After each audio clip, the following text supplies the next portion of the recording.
The book that I read from my independent reading this semester is The Fault in Our Stars by John Green. This book was published in 2011. The two main characters are Hazel Grace Lancaster and Augustus Waters. Hazel Grace Lancaster is a teenager living in Indiana who is very depressed because she has very severe cancer in her lungs. She keeps reading the same book over and over again and never wants to go anywhere. She just wants to stay home and watch TV with her mom. Because of this, her mom asks her to go to support group to get some happiness back in her life. Augustus Waters, on the other hand, is in remission from cancer, and he's very happy and a happy-go-lucky guy, and he goes to support group with his friend Isaac for support because Isaac has eye cancer. The story is set in Indiana.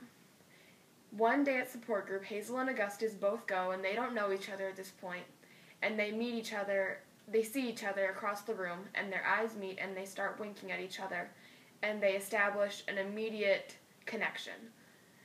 After support group, Augustus invites Hazel over to his house, and for the first part of the book, they kind of play it cool like they're just friends, but as the book goes on, they both start to realize that there's more there than just friendship, and they start to date each other, and they start to fall in love.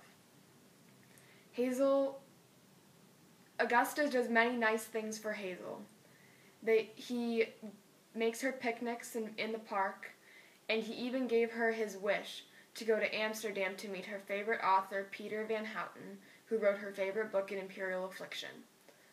Unfortunately, the trip ends up being very disappointing because Peter Van Houten is a very grumpy old man, and he won't tell Hazel the end of the book because she wants to know what happens because the book ends in the middle of a sentence.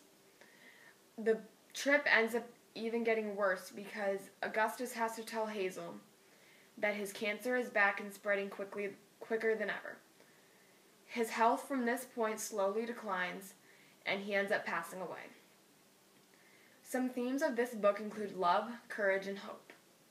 I think that the purpose of this book is to show that even in a bad situation, there's always some good that you can find, even in the worst of situations.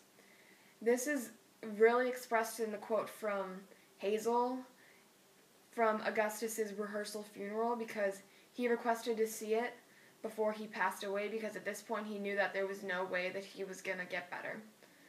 So in Hazel's eulogy for Augustus, she said, "Some infinities are bigger than other infinities, and I can't tell you how thankful I am for our little infinity." This quote is so important because it shows how much they love each other and how much they're willing to sacrifice their happiness and they're willing to get devastated just so that they can be together and be happy even if it's for a short amount of time. And I think that the part about infinities means that no matter what happens, they'll always love each other even if one of them is gone. I give this book a 5 out of 5 stars. And if you like a good love story, you'll really enjoy this book. And there's also some humor, and it's just a really good book if you like a story like that. The end.